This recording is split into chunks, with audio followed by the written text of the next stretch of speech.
Allah, luar biasa, dapat lagi pengetahuan saya. Meskipun saya ketua Panja RUU tentang penyandang disabilitas, tapi saya belum pernah bikin jalur khusus buat penyandang disabilitas ke masjid. Ustaz justru lebih dulu daripada yang ngurusin undang-undang, subhanallah. Saya ingin memberikan beberapa catatan.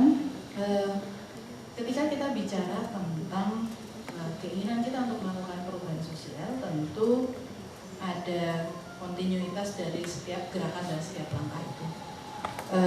Betul ketika kita bicara, Ibu Dia sampaikan terkait dengan pendidikan, bahwa pendidikan itu bukan hanya siswanya, tetapi keseluruhan sistemnya. Makanya tadi saya sampaikan bahwa ketika kita bicara soal pendidikan yang bermutu dan bermartabat, ya memang harus dalam sistem pendidikan. Dan kita memang mengalami satu miss ketika bicara soal siapa yang bertanggung jawab atas persoalan-persoalan A, B, C, D, tingkat pusat, provinsi, kota, kabupaten. Ada kewenangan yang seharusnya itu diambil dan dihandle oleh tingkat kota dan kabupaten, ternyata terlewat. Sebagaimana yang tadi disampaikan oleh Ibu secara umum, ketika kita bicara tentang fasilitas menuju ke tempat pendidikan, itu sebetulnya adalah kewajiban dari jadi urusan pokoknya pemerintah daerah. Tapi tentu tidak ada salahnya jika kemudian kita memberikan perhatian secara khusus. Perhatian secara khusus itu sendiri juga perlu diiringi dengan pemberitahuan dan dorongan kepada pemerintah daerah setempat yang memang memiliki kewenangan dan kewajiban untuk menyelesaikannya, itu jadi satu bagian untuk kemudian beliau selesaikan juga.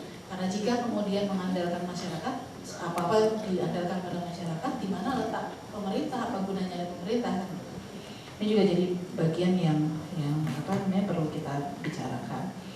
Selanjutnya, ketika kita bicaranya sistem, saya pernah ditanya, bangga Pak Bu punya presiden perempuan? Bangga, tapi saya lebih bangga lagi kalau perempuan di Indonesia secara merata bisa berkembang, karena presiden itu hanya satu, tapi perempuan Indonesia ini separuh nih, 150 juta.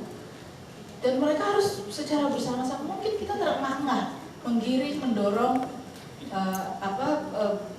sejumlah orang Indonesia yang kemudian harus meningkatkan kualitas dirinya menjadi lebih baik lagi. Bukan pekerjaan mudah, tapi rasanya juga bukan pekerjaan mustahil.